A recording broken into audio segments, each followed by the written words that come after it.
Yo guys, what is up? Welcome back to the YouTube channel. Today is day 33 of vlogging the journey. For those of you who are new to my channel, I'm Abdullah and I'm doing a series of where I'm vlogging my journey to becoming a funded day trader. So if you're new to the channel, hit the subscribe button, leave a like, comment down below, it helps me out quite a lot, and hit the bell notifications if you want to stay up to date with my videos, if you like my videos at the end of this video. So we've officially reached 180 subs, guys. So hey, let's go. We reached 180 subs. Fuck, I actually appreciate you guys a lot. I appreciate the support. And yeah, we'll get right into it. So we ended up losing on Saturday. Took a trade on Saturday, which I thought ended up would be going short. So we ended up taking a short on Saturday. And yeah, we ended up losing, unfortunately. We still followed our plan, so I don't really mind. I think for these 2 weeks we should have been up. I think 3.5%. So this is how I'm keeping track of my trading percentages. So I don't know if you guys can see that, but so I've like written down every single day that I'm allowed to trade for the month, and then I just note down like exactly what percentage I won for the day, and then what I could have won if I had followed my plan. If I followed my plan to perfect, like if I followed my plan perfectly, I would have got exactly the amount that I should have got. So that is how I'm keeping track of my things. So what I've kind of realized now is that profitability is pretty much just over a sequence of events. So whatever your trades are, there's no guarantee that your trade is going to hit. So it's all probabilities. So it's like tossing a coin, and then you get a series of events. So you can get either heads or tails. But then if you run a simulation on those trials, you will literally get you could get sequences where you have tails, tails, tails. Let's say tails are losers. You could literally have a bunch of tails and then a bunch of heads, which is a win. But the thing with trading is that we're not dealing with a 50-50 scenario.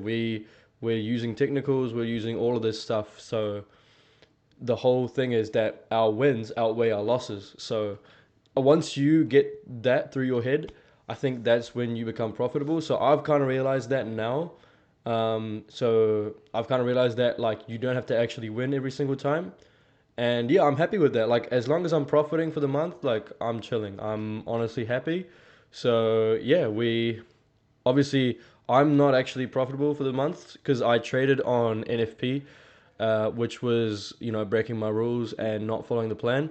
But it won't happen in the future, so we will continue onwards. And yeah, we'll get onto the charts now. I'll just readjust my screen real quick. Uh, and then yep, beautiful.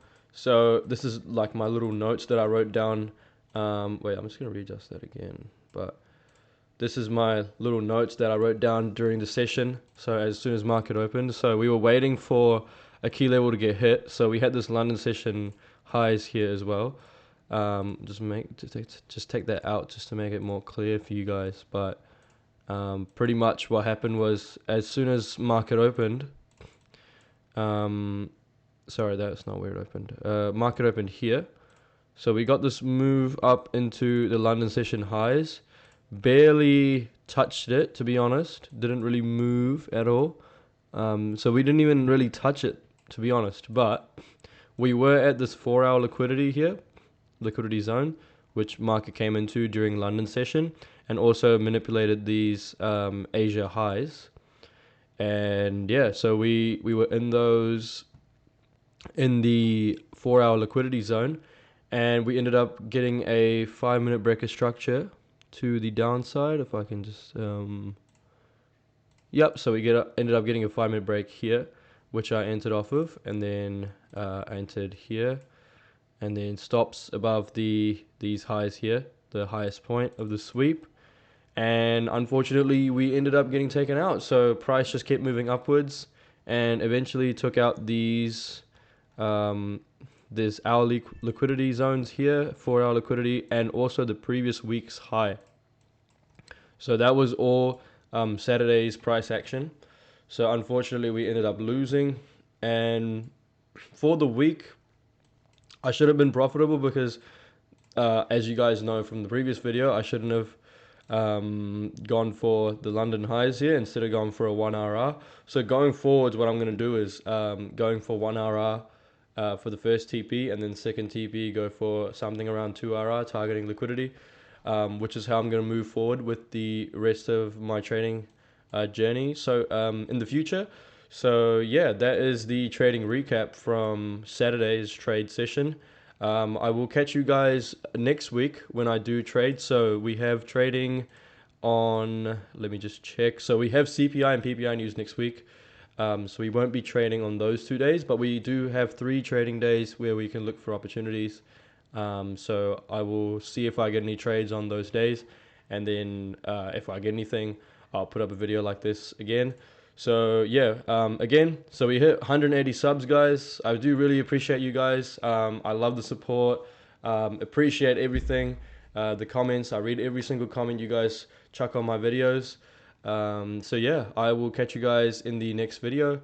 And if you do like my videos, hit the subscribe button, leave a like, comment down below. Helps me quite a lot. I really appreciate it if you could do that for me. And yeah, I will catch you guys in the next video.